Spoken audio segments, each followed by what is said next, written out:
Let's face it, nobody wants to be in chronic pain. Today, I'm going to talk about 5 habits that are keeping you stuck in pain and different things that you can do to change these habits and help yourself feel better. Before we dive into the habits, let's learn a little bit more about neuroplastic pain. Neuroplastic pain is the pain that happens when we have changes in our nervous system, not necessarily when we have tissue damage. And this is very common with chronic pain. Oftentimes, you'll have neuroplastic pain when you have pain without an injury occurring. You noticed your pain started during a really stressful time. You have pain long after an injury has healed. Or you notice that your pain spreads and moves, goes side to side, and kind of changes day to day. These are often signs that the nervous system is on high alert, keeping you in pain. And these 5 habits that you are doing are keeping that nervous system on high alert. So let's learn about them and learn how we can change them.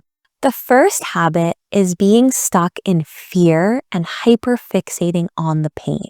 This can look like having a lot of fear around specific movements or activities, or it could look like always thinking about the pain, always wondering if the pain is going to occur, wondering if it's going to flare up, spending time with friends and family being distracted only to come back to, oh wait, is the pain here? Is it going to get worse? These are all ways that we're keeping the nervous system in fight or flight, waiting for that pain, waiting for something to occur, having that anxiety, that fear, that anticipation. This keeps that nervous system loop going, and this keeps us in chronic pain. So what can you do to help this habit? Stay present. Instead of waiting to see if the pain occurs, wondering if it's going to get worse, if it's going to get better, if it's going to change, stay in the present moment. If you have pain in the present, notice that it's there. Don't label it as good or bad. If you don't have pain, acknowledge that. Don't label it as good or bad. Being present and allowing us to have that neutral language around pain can be really helpful to help the nervous system response, keeping the pain at bay. The second habit that you're doing is ignoring the small things. And what I mean by this is ignoring your stress levels, ignoring your sleep, staying up late on social media instead of doing something more mindful before bed. All of these things, these little things, they all add up. And so really, we do want to pay attention to these little things. We want to try and do the daily habits that we know are good for our mental and our physical well-being, because these things are going to help our pain too. Making sure you drink enough water, making sure you get enough sleep, making sure that you take time for yourself when you're feeling stressed. Make sure that you're eating nourishing foods and giving yourself play and joy. These are all things in the day-to-day that are important, and having these things in our life and having them consistently can really help your pain response. The third habit is overcommitting or being a people pleaser. And I know this can be really hard to hear. Maybe you're listening to this and you're thinking, guilty, I am a people pleaser.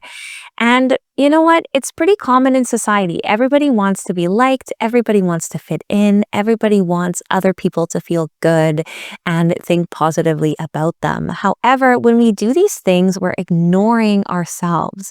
We're not setting boundaries around what's important to us. We're committing to things that we maybe don't want to do, or we know that they're going to cause us pain or they're going to stress out our nervous system. And so a habit to break with this, and a better habit to do, is to learn to set boundaries. Learn that you can't be everything for every person. It is okay to say no.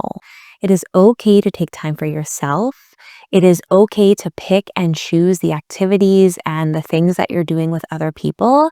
And if people don't understand this and they're really mean about it and they tell you you're being a bad friend, even after you've explained to them about your pain, let them feel that way, as Mel Robbins would say. That doesn't need to be a problem for you to solve. At the end of the day, you're the one living in your body, and you need to do what's best for you in order to feel good. So learn to say no and learn to set those boundaries, as hard as it is. I promise it will help. The fourth habit you are doing is trying to control everything or being a perfectionist. Once again, you might be sitting here thinking, oh, that's me. And that's okay too. This is another really common thing. And we need to learn that we cannot control everything. I'm learning this all the time too. I love controlling things. I love a schedule. I love things organized and understanding that life happens and we can't control when flare ups happen. We can't control how good or how bad we're going to feel on a certain day. And just learning that that's okay. Once again, a habit to help with this is to be present, to understand that things can change and to go with the flow a little bit more, which can be extremely hard to do. Also, knowing that if something doesn't go perfectly, if it doesn't go the exact way that you wanted it to, that is also okay. It's okay if your house isn't perfectly clean. It's okay if your plans didn't go how you wanted them to. It's okay if your pain flared up and you didn't want it to be there. You're allowed to feel a certain way about it and have emotions around it, but just also learn to take a deep breath and move on and stay present. And the final habit that's keeping you stuck in chronic pain is having negative thought patterns. Constantly thinking, my pain is here, this really sucks, when is it going to go away? Is my pain going to get worse? Nobody understands this. I should be able to do more.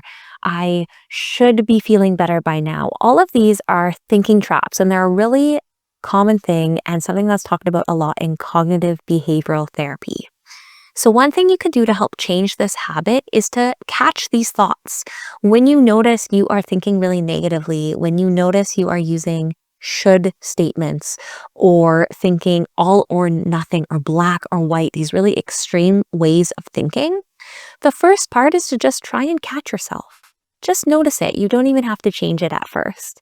And then the more that you notice it, the more you can try and actually ask yourself, is this true? Do all my friends really not understand me?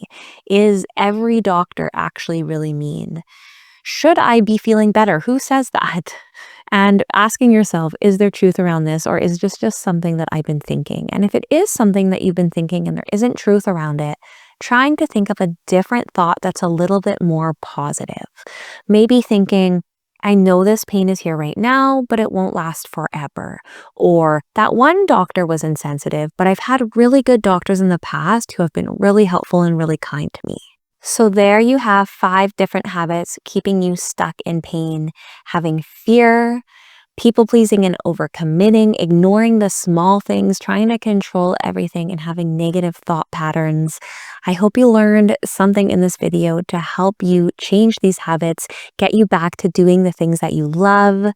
For those of you that are new here, I'm Adriana. I'm a trauma-informed physiotherapist and yoga teacher, and I have a strong passion for helping people who are living with chronic pain, people who have experienced trauma, helping you with different tools so that you can get back to living the life you love and feel empowered in your body. Check out my other videos for more, and I'll see you next time.